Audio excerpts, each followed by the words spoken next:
කෙනෙකුට තියෙන ප්‍රහෙලිකාවක් තමයි මේ ශිෂ්ණය ඇතුල් නොකර ගැප් ගන්නේ කොහොමද කියන එක සම්බන්ධව. ඉතින් ගොඩක් දෙනෙක් අපෙන් කතා කරලා අහන දේවල් තමයි ડોක්ටර් ගැප් ගන්න නැතුව කොහොමද ආරක්ෂිත ලෙස ලිංගිකව එකතු වෙන්නේ කියලා.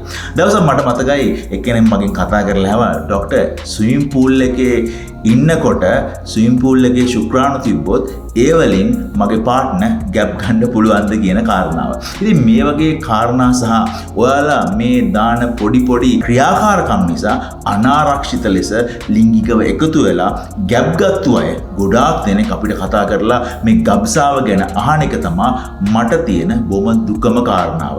ඉතින් නිතර මේ දැනුවත් කිරීම කරන්නේ මේ ගැප් ගැනීම බලකලා කොහොමද ඔයාලගේ ලිංගික ජීවිතය ලස්සනට තෘප්තිමත්ව ඔයාලගේ ජීවිතය අඳුරු කරගන්න නැතුව කරන්නේ කොහොමද කියන දේ සම්බන්ධව. ඉතින් ඒ සම්බන්ධව අද දිනේ බොහොමත්ම නිර්වුල් සහ නිර්වද්‍යව අපි ඔයාලව දැනුවත් කරන්න බලාපොරොත්තු වෙන්නේ. මම ඩොක්ටර් නාමල් විජේසිංහ. අපේ YouTube channel එක අපි නිර්මාණය කරලා තියෙන්නේ මේ ලිංගික දැනුම ඔයාලට හරියාකාරව step by step බොහොම සරලව දැනුවත් කරන්න. ඉතින් මේ වගේ දේවල් හොයන කෙනෙක් නම් මේ වගේ දේවල් දැනගන්න කැමති කෙනෙක් නම් අනිවාර්යයෙන්ම අපේ channel එක subscribe කරලා bell icon එක click කරලම මේ වීඩියෝ එක බලන්නයි කියලා ඔයාලගෙන් ඉතාමත් ආදරෙන් ඉල්ලා සිටිනවා. ගොඩක් දෙනෙක් අපිට කතා කරලා කියන කාරණාවක් තමයි ડોක්ටර් මම මගේ පාර්ට්නර්ත් එක්ක ලිංගිකව එකතු වුණා. මම යාට හදිසි උපත්පාදන පෙත්තක් දුන්නා. ගැප් ගැනීමේ අවදානමක් තියෙන්න පුළුවන්ද කියන එක. ඒ වගේම තමයි සමහරලාට කතා කරලා කියන දේ තමයි මම ලිංගිකව එකතු වුණා. මට මේක බයයි ડોක්ටර්. මම ශුක්‍රාණු ඇතුළේ පිට කරේ නැහැ. නමුත් මට ගැප් ගැනීමේ අවදානමක් තියෙනවා. ඉතින් මේක කාන්තා පිරිමි හැමෝම මේ ලිංගික එකතු වීමකට පස්සේ ගොඩාක් වෙලාවට අපිට කතා කරන කාරණාවක් තමයි මේ දේ. ඉතින් මේ දේ සම්බන්ධව අපි හිතුවා වීඩියෝ එකක් කරලා ඔයාලා හරියටම දැනුවත් කරන්න හොඳයි කියලා. මොකද විශේෂයෙන්ම කාන්තාවක් එක්ක ලිංගික එකතු වෙන්න කලින් කාන්තාවන් වෙන ඔබත් පිරිමි වෙන ඔබත් අනිවාර්යයෙන්ම මේ සරු කාලය මොකක්ද කියන එක සම්බන්ධව හරියටම දැන ගැනීම ඉතාමත් අත්‍යවශ්‍ය වෙනවා. විශේෂයෙන් මේ සරු කාලයේ ක්‍රමානුකූල පීරියඩ් සයිකල් එක ගන්න තියෙන්නේ. අපි පීරියඩ්ස් හැදෙන දවස් ඉඳලා දවස් 14ක් යන දවසින් තමයි මේ ඩිම්බයක් පිටවීම සම්බන්ධව අනුමාන කරන්නේ. ඉතින් ඒ දවස් ඉඳලා දවස් 3ක් කලින් සහ දවස් 4ක් පස්සට අපි කියනවා මේක සරු කාලය කියලා. ඉතින් මේක ක්‍රමානුකූල චක්‍රයක් තියෙන පුද්ගලයෙක් මේක තේරුම් ගන්න ටිකක් පහසුයි. නමුත් ඔබට තියෙන අක්‍රමානුකූල සයිකල් එක ගන්න විශේෂයෙන් මාසයක් හැදෙනවා ඊට පස්සේ මාස දෙකක් හැදෙන්නේ නැතුව තියෙනවා. ඊට පස්සේ ආයෙ ළඟින් මාස දෙක තුනක් හැදෙනවා. ඊට පස්සේ ආයෙ මාස දෙක තුනක් හැදෙන්නේ නැතුව තියෙනවා. මේ වගේ අවස්ථාවලදී මේ දිගම සයිකල් එක සහ අඩුම සයිකල් එක අතර පොඩි ගණිත හරබයක් කරලා ඔයාලට සිද්ධ වෙනවා මේ සරු කාලය මොකක්ද කියලා හරියටම හදාගන්න. ඉතින් අපි කලින් වීඩියෝස් බලුවා නම් මෙන්න මේ වීඩියෝ එක බලුවොත් ඔයාලට පුළුවන් හරියටම දැනගන්න මේ ගණිත හරබය කොහොමද කරන්නේ කියලා. සමහර අය මොබයිල් ඇප්ලිකේෂන්ස් පාවිච්චි කරනවා මේ සරු කාලය හරියටම තේරුම් ගන්න. වැදගත් වෙන්නේ මේ සරු කාලය කියලා දෙයක් තියෙනවා කියලා දැනගන්න එක සහ මේ ගණන් හදාගන්න ඔයා උත්සාහ කරලා ඒ කාලය තුල අනාරක්ෂිත ලිංගික හැසිරීම් වලට යොමු නොවී ඉන්න එක. විශේෂයෙන්ම ගොඩක් පිරිමි අය අපෙන් අහන දෙයක් තමයි ડોක්ටර් මේ ශුක්‍රාණු නිකුත් වෙන්න කලින් මේ ශුක්‍ර මෝචනය වෙන්න කලින් මේ තියෙන තරලයේ ශුක්‍රාණු තියෙනවද? මේක යෝනි විවරයේ උඩ වැදුනොත් මේකෙන් මෙයා ගැප් ගැනීමේ අවදානමක් තියෙනවාද කියන එක. ගොඩාක් අය හිතනවා මේ කන්‍යා භාවය කියන්නේ මේ කන්‍යා පටලය කියලා කියන්නේ මේ ලිංගිකව එකතු වීම තුල ගැප් ගන්න නැති දෙයක් කියලා. ඒ කියන්නේ මේ කන්‍යා භාවයට හානි වෙලා නැත්නම් මේ ශුක්‍රාණු යෝනිය උඩ තැවුරුණා කියලා මේ යෝනි විවරයේ උඩ තැවුරුණා කියලා ගැප් ගන්න නැහැයි කියන එක ඒගොල්ලෝ විශ්වාස කරනවා. ඒගොල්ලෝ හිතනවා මේක මේ චීන මහ ප්‍රාකාරය වගේ ලොකු තාප්පයක් වගේ දෙයක්, ලොකු බැරියර් එකක් මේකෙන් හරියට ශුක්‍රාණු ගමන් කරන්නේ නැහැ කියන එක. ඔයා හිතන්න මේ පීරියඩ්ස් හැදුනහම මේ ගමන් කරන ලේ, මේ රුධිරය, මේ පටක මේවා ඔක්කොම ගමන් කරන්නේ මේ යෝනිය හරහා එළියට. ඉතින් මේවා ගර්භාෂයේ ඉඳලා පල්ලයට ගමන් කරනවා නම් කුඩා ශුක්‍රාණුවක් යෝනිය උඩ තැවරුනොත් මේ ඒකේ තියෙන මේ ලුබ්‍රිකේෂන් එක නිසා, මේ තෙත්භාවය නිසා අනිවාර්යයෙන්ම ඉහළට ඇදීලා ගමන් කරලා ගැප් ගැනීමේ දැඩි අවදානමක් තියෙනවා. ඉතින් උත්සාහ කරන්න පුළුවන් තරම් මෙවැනි අනාරක්ෂිත ලිංගික හැසිරීම් වලින් මේ සරු කාලය තුල වැළකීලා සිටින්න. ඉතින් අමතක කරන්න එපා මේ කන්‍යා භාවයේ හානි වුණේ නැහැයි කියලා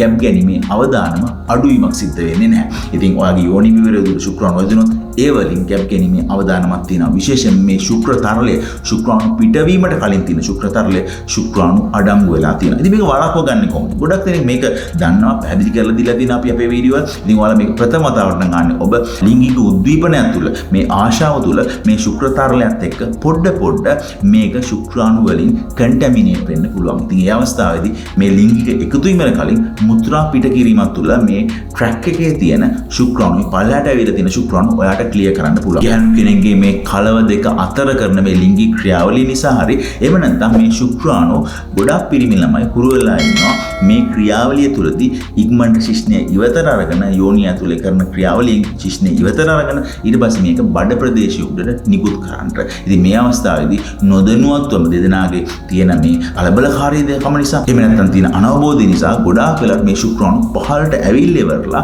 මේ තෙත් වෙච්ච යෝනියට ගමන් කරලා සක්‍රීය ශුක්‍රාණුවක් තිබුත් මේ ශුක්‍රාණු ඉහළට ගමන් කරලා ගැප් ගැනීමේ අවදානමක් තියෙන්න පුළුවන්. ඉතින් ඔබ අමතක කරන්න එපා. විශේෂයෙන්ම සාමාන්‍ය පුද්ගලයෙක්ගේ එක මුක්ත වීමකදී මිලිලීටර් 2ක් 3ක් අතර ප්‍රමාණයක් මුක්ත වෙනවා. සාමාන්‍ය පුද්ගලයෙක්ගේ එක ශුක්‍රාණු මිලිලීටරයක ශුක්‍රාණු මිලියන 15ක් පමණ අඩංගු වෙලා තියෙනවා. ඔබ දන්නවා ලංකාවේ ජනගහනය මිලියන 22ක්. සාමාන්‍ය මිලිලීටරයක ශුක්‍රාණු මිලියන 15ක් තියෙනවා කියලා කියන්නේ මිලිලීටර් 2-3ක් යන ලංකාවේ ජයග්‍රහණය වගේ දෙගුණකින් තෙගුණකින් ශුක්‍රාණු මේ යෝනිය කරා ගමන් කරනවා. ඉතින් මේ අවස්ථාවේ ඉතා විශාල සක්‍රීය ශුක්‍රාණු ප්‍රමාණයක් ඉහළට ගමන් කිරීමක් සිද්ධ වෙනවා. ඉතින් එක ශුක්‍රාණුවක් ප්‍රමාණවත් මේ ඩිම්බයක් මෝචනය වෙලා තිබ්බොත් ඉහළට ගමන් කරලා ගැප් ගැනීමක් ඇති කරන්න. ඉතින් ගොඩාක් දෙනෙක් හිතනවා මේ කාන්තාවගේ සමහර මේ යට ඇඳුම් පොඩි රෙදි කෑලි වලින් එහෙම නැත්නම් net එකකින් තමයි නිර්මාණය වෙලා තියෙන්නේ. ඉතින් සමහරට ඔබ හිතනවා ඔබගේ ශිෂ්ණය මේකට ඇතුල් වුවාම මේ ශුක්‍රාණු ඉහළට ගමන් කරන්නේ නැහැ කියලා. මේ ශුක්‍රාණුව කියන්නේ ඉතාමත්ම කුඩා දෙයක්. මේකට මේ දැලක් හරහා එහෙම නැත්නම් රෙද්දක් හරහා ගමන් කිරීමේ හැකියාව තියෙනවා. ඒ නිසා ඔබ හිතනවා නම් මේක මේ ඇඳුම් යට ඇඳුම් විතරයි තවරුනේ කියලා මේක යෝනිය උඩ ගෑවුනේ නැහැයි කියලා එහෙම හිතන්න එපා. ඒදී විශේෂයෙන්ම ඔයාලට අවදානමක් තියෙනවා මේ ශුක්‍රාණු මේ දැල හරහා මේ රෙද්ද හරහා ඉහළට ගමන් කරන්න. අපි උපත් පාලන කෙනෙකුට ගොඩාක් කලට ඇඩ්වයිස් කරනවා මේ ශිෂ්ණය අතුල් කරලා කරන සංසර්ගයකදී ශිෂ්ණය එළියට ගන්නයි කියලා ශුක්‍රාණු පිට වෙන්න ලං කරලා ඉවරලා. ගොඩාක් දෙනෙක් මේක උරුවට කරනවා. ඒ කියන්නේ විශේෂයෙන් මේ අවස්ථාවේ ශුක්‍රාණු පිට වෙන්න තියෙනකොට එළිය ශුක්‍රාණු පහ කරනවා. නමුත් ඇතැම් අවස්ථාවලදී ඔබ නොදැනුවත් භාවයෙන් එක්තරා එක මොහොතකදී පොඩි ශුක්‍රාණු ප්‍රමාණයක් පවා ඇතුළට ගමන් කිරීමේ අවදානමක් තියෙනවා. ඉතින් මේ අවස්ථාවේදී මේ withdrawal method එකත් fail වෙන්න පුළුවන්. අනිත් ක්‍රම වලට වඩා ගැප් ගැනීමේ අවදානමක් තියෙන්න පුළුවන්. ඒ වගේම තමයි ගොඩක් දෙනෙක් හිතන දෙයක් තමයි දැන් අපි ලිංගිකව එකතු වුණා. එහෙම නැත්නම් මම මගේ පාර්ට්නර්ගෙන් කුමන ආකාරයේ මුඛ සංසර්ගයකින් හරි එහෙම නැත්නම් ගුද සංසර්ගයක් කරලා හරි ශුක්‍රාණු පිට කරපු ශිෂ්ණය ගොඩාක් වෙලාවට උත්සාහ කරනවා මේ යෝනිය උඩ අතුල්ලන්න එහෙම නැත්නම් තවරන්න. ඉතින් මේ අවස්ථාවේදී මේ තියෙන ශුක්‍රාණු වලින් ඇත්තටම සම්පූර්ණයෙන්ම ඉවත් වෙන්නේ නැහැ. මේ ශිෂ්ණය උඩ තියෙන තෙත්භාවය නිසා එහි තියෙන ශුක්‍රාණු යෝනියට ඇතුල් වුණොත් ඒ අවස්ථාවේදී ගැප් ගැනීමේ අවදානමක් තියෙනවා. තවත් දෙනෙක් අපෙන් නිතර අහපු කාරණාවක් තමයි මේ ගුද සංසර්ගය කිරීම තුළ ගැප් ගන්න පුළුවන්ද කියන එක. ගොඩාක් දෙනෙක් තමයි කන්‍යාභාවය ආරක්ෂා වන විදිහට විවාහ වෙන්න කලින් මේ ගුද සංසර්ග ක්‍රියාවලිය නිරත වෙනවා. මේ අවස්ථාවේදී ගුදය හරහා ශුක්‍රාණු ඇතුල් වුණොත් මේ ගුදය සහ යෝනි විවරය අතර කෙටි දුර ප්‍රමාණයක් තියෙන නිසා මේදී මේ යෝනිය තෙත් වෙලා තියෙන නිසා ඒ අවස්ථාවේදී මේ ශුක්‍රාණු එළියට ඇවිල්ලා ඉහළට ගමන් කරොත් ගැප් ගැනීමේ අවදානමක් තියෙනවා. ඔයා කන්‍යාවියක් වුණත්. ඒ වගේම තමයි ගොඩක් දෙනෙක් බයයි මේ ශුක්‍රාණු ගිලින්න.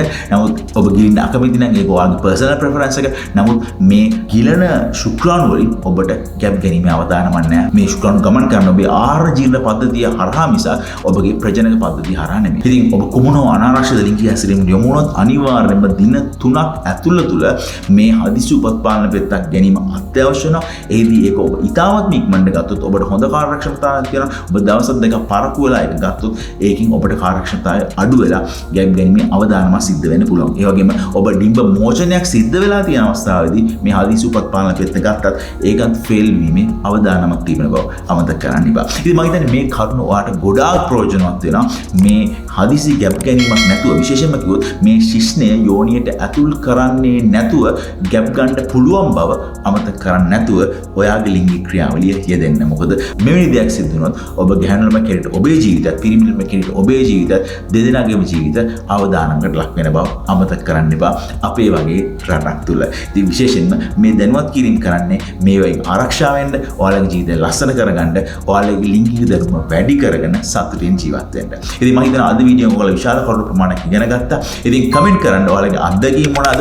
අපි ඔයාලට කියලා දුන්න දේ ඔයාලට තේරුණාද? ඉස්සරහට මේගේ වීඩියෝ කරන්න ඕන අනිවාර්යයෙන්ම කමෙන්ට් කරන්න කුමන ආකාරයේ වීඩියෝද අපි ඔයාලට ගේන්න ඕන කියන එක සම්බන්ධ. ඉතින් අනිවාර්යයෙන් මේ වීඩියෝ යාළුවෝ ෂෙයා කරලා එයාලගේ දැනුමත් වැඩි කරලා එයාලගේ ජීවිතය ලස්සන කරන්න අමතක කරන්න එපා. ඉතින් මම එනවා ඩබල් සතියේ මේ වගේ ලස්සන වීඩියෝ එකක් කරන් පරිස්සමෙන් ඉන්න. බොහොම ස්තුතියි.